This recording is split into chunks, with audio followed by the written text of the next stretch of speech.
Tetapi karena ini sudah menjadi keresahan masyarakat, akhirnya polisi menindak.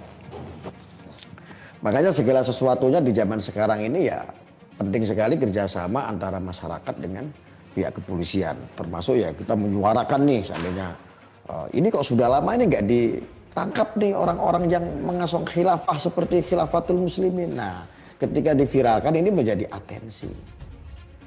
Ya, karena selama ini kan polisi bukan berarti tidak berani sama kelompok-kelompok seperti itu. Tapi pihak kepolisian tidak memiliki cukup bukti untuk menyidak mereka, untuk menangkap mereka. Nah, ketika diusut sekarang kan sudah kebongkar semua. Mulai dari dugaan dana operasional yang jumlahnya itu sangat besar sekali, miliaran rupiah, saudara. Nah ini. Nah ini kan sangat, kalau dibiarkan selama 1 tahun aja, ini akan beranak pinak terus nih. Ini kelompok-kelompok yang mengasong khilafah ini akan beranak pinak. Karena apa? Ini diyakini sebagai perintah Allah. Ini diyakini sebagai perintah Tuhan. Ini diyakini sebagai daripada syariat Islam. Khilafah. Padahal sesungguhnya khilafah itu tidak ada. Tidak ada, dalam nas pun tidak ada. Ada juga khalifah. Itu pun 2 kali dalam firman itu disampaikan 2 kali untuk Nabi Adam dan sama Nabi Daud saat itu kan. Waalaikumsalam, salam Mr. Queen Hadi Santoso. Waalaikumsalam, sehat selalu, amin. Mudah-mudahan sehat. Maka disitulah saudara-saudara, intinya itu orang kalau sudah mabuk agama, lalu agama ini dijadikan alat ketika melakukan kejahatan, terus dikemas agama menggunakan topeng agama, dan akhirnya ini dianggap mulia, ya dilakukan seperti oknum-oknum yang seperti itu. Ada yang ngaku khalifah, ada seorang pemimpin umat, ya kan? Ada yang mengaku nabi, ada yang ini. Karena dianggap kalau sudah nyamar-nyamar seperti itu, dianggapnya sudah sangat luar biasa dan pasti akan diyakini banyak orang. Pengikutnya juga akan banyak sekali. Gitu ya. Ya.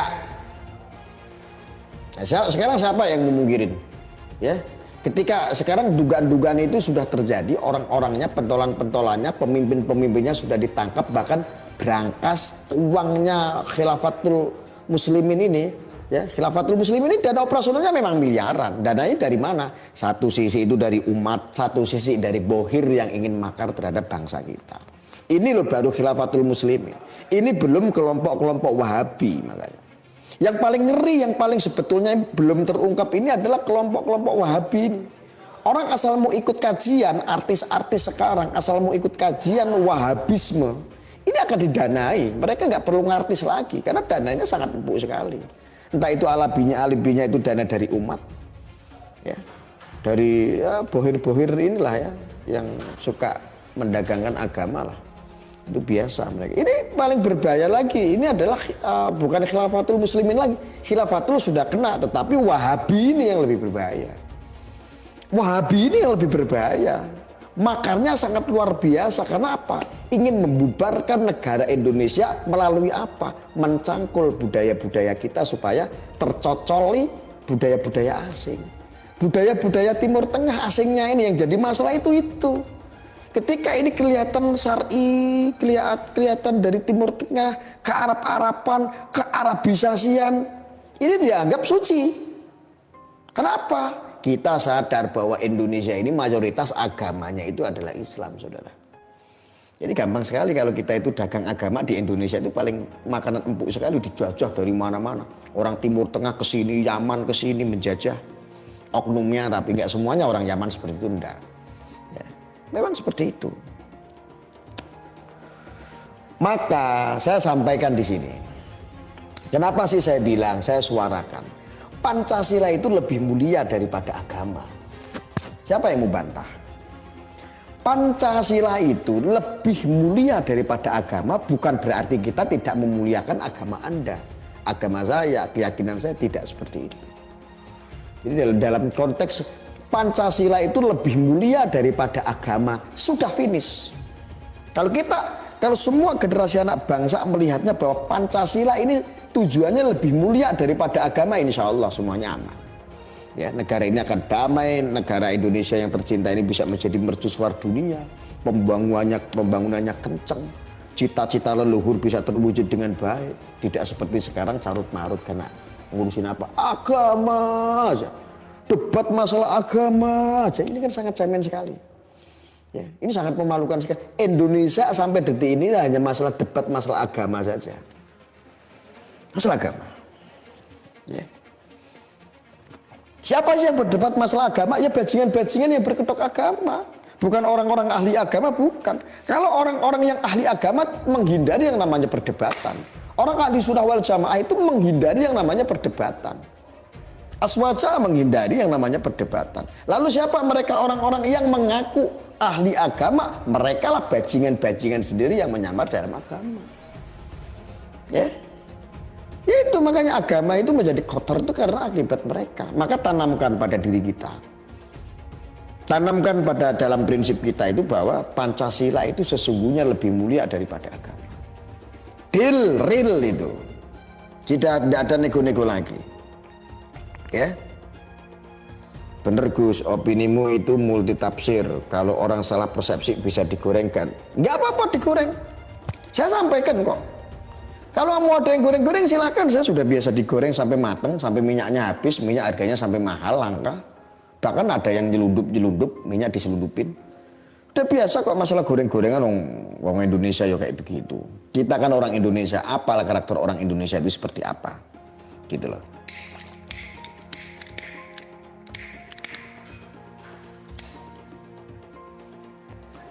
Itulah penyakitnya. Ya. Itulah penyakitnya orang Indonesia sendiri. Jangan takut digoreng lawan kelompok-kelompok bajingan-bajingan seperti itu. Nggak usah takut. Oh, mereka itu sebetulnya minoritas kok.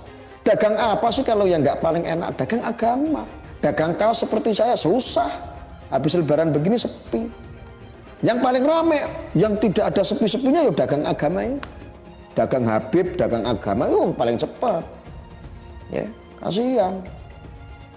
Kasihan agama kita itu menjadi rusak itu karena bajingan-bajingan yang berkedok agama itu. Oh itu saudara, makanya hati-hati, kita itu harus betul-betul konsisten menanamkan diri. Kita harus berprinsip bahwa diri kita itu memahami betul bahwa sesungguhnya Pancasila itu lebih mulia. Fix, kalau ada yang goreng silakan digoreng. Itu hakikat saya bicara. Ya, saya berbicara hakikatnya itu. Inti daripada inti rasa. Bukan inti sari, kalau inti sari mabuk. Kadrun itu kan ya kalau diajak ngobrol santai itu kan ngantuk. Mulane rada galak-galak sithik kan rada piye ngono kan. Kadrun-kadrun kan gitu. Kebiasaan. Bismillah. Ya paham ya? Jadi dalam konteks apapun kalau kita ini mau berpikir tentang kemanusiaan, jangan pernah menuhankan agama. Ya, jangan pernah menuhankan agama. Ketika Anda menuhankan agama, maka Anda akan tersesat menjadi mabuk agama. Podowe kayak mabuk congyang, mabuk intisari, mabuk vodka ngono kae. Orang kalau sudah mabuk nikmatnya sih nikmat. Wah, bisa fly, bisa boles. Tetapi hukumnya apa? Ketika orang sudah over melakukan sesuatu, mengkonsumsi sesuatu sudah over, hukumnya apa? Makan nasi aja kalau kebanyakan sampai muntah saja hukumnya haram. Ya? Itu ribet kok. Beragama ini paling enak. Allah itu kasih itu yang ilmiah kok, yang bisa dipikir secara nalar kok itu baik atau enggak. Enggak mau yang ribet-ribet seperti khilafatul muslimin, teriak-teriak begini-begini, saya adalah seorang khalifah, saya seorang penegak khilafah segala macam. Ribet banget, sudah ribet. Apa tujuannya? Wong sudah ada Pancasila. Kalau nggak tujuannya perut apa? Nggak tujuannya kekuasaan apa? Kalau tidak tujuannya itu dimuliakan oleh banyak manusia itu apa?